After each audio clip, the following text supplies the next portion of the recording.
Did anyone ever come to you and say, you know something, fellas? There's the possibility of neurological damage if you get into a mass immunization program? No.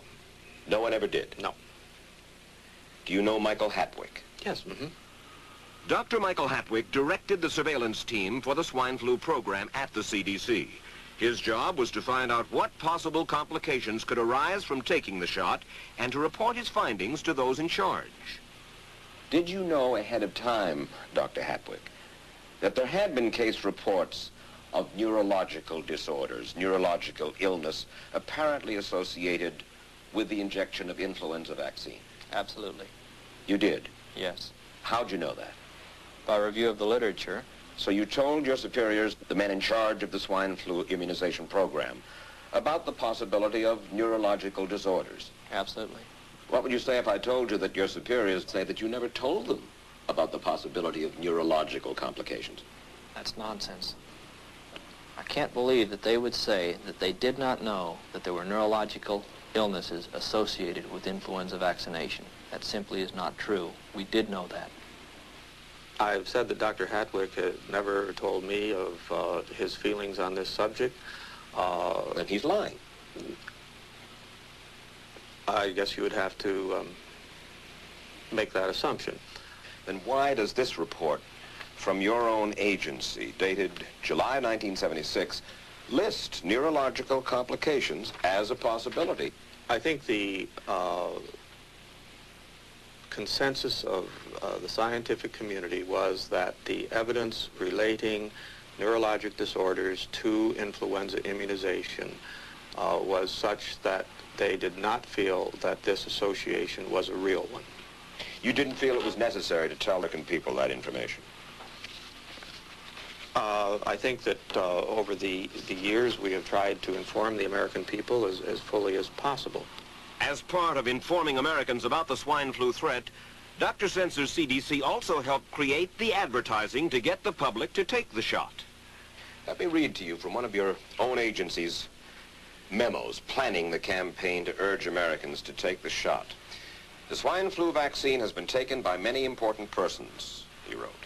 Example, President Ford, Henry Kissinger, Elton John, Muhammad Ali, Mary Tyler Moore, Rudolph Nureyev, Walter Cronkite, Ralph Nader, Edward Kennedy, etc., etc. True?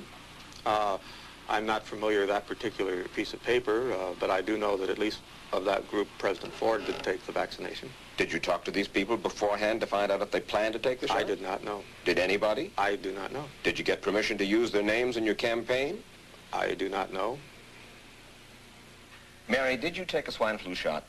No, I did not. Did you give them permission to use your name saying that you had or were going to? Absolutely not. Never did.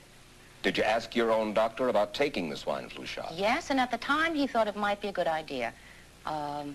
But I resisted it because I was leery of having the symptoms that sometimes go with that kind of inoculation. So you didn't? No, I didn't. Have you spoken to your doctor since? Yes. And? He's delighted that I didn't take that shot. You're in charge. Somebody's in charge. There are... This is your advertising strategy that I have a copy of here. Who's it signed by? This one is unsigned. But you'll acknowledge that it was your baby, so to speak. It could have been from Department of Health, Education, and Welfare. It could be from CDC. I don't know. I'll be happy to take responsibility for it. It's been 3 years now since you fell ill with GBS, right? Right. Has the federal government, in your estimation, played fair with you about your claim? No, I don't think so. It seems to be dragging on and on and on, and really no end in sight that I can see at this point. With respect to the cases of Guillain-Barré, allegedly... Former Secretary of HEW Joseph Califano, too, was disturbed that there was no end in sight. So a year and a half ago, he promised that Uncle Sam would cut the bureaucratic red tape for victims suffering from GBS and would pay up quickly. We shouldn't hold them to an impossible or too difficult standard of proving that they were hurt. Even if we pay a few people a few $1,000s that might not have deserved it, I think justice requires that we promptly pay those people who do deserve it. Who's making the decision to be so hard-nosed about settling? Well, I assume the Justice Department is. Griffin Bell before he left? Well, the Justice Department agreed to the statement I made. It was cleared word for word with the lawyers in the Justice Department by my HEW lawyers. And that statement said, in effect, that statement said that we should pay Guillain-Barré claims without regard to whether the federal government was negligent if they resulted from the swine flu shot. I think the government knows it's wrong. If it drags out long enough, that people will just give up. Let it go. I am a little more adamant in my thoughts than my wife is, because I told Judy to take the shot. She wasn't going to take it, and she never had shots, and I'm mad with my government because they knew the facts, but they didn't release those facts because if they had released them, the people wouldn't have taken.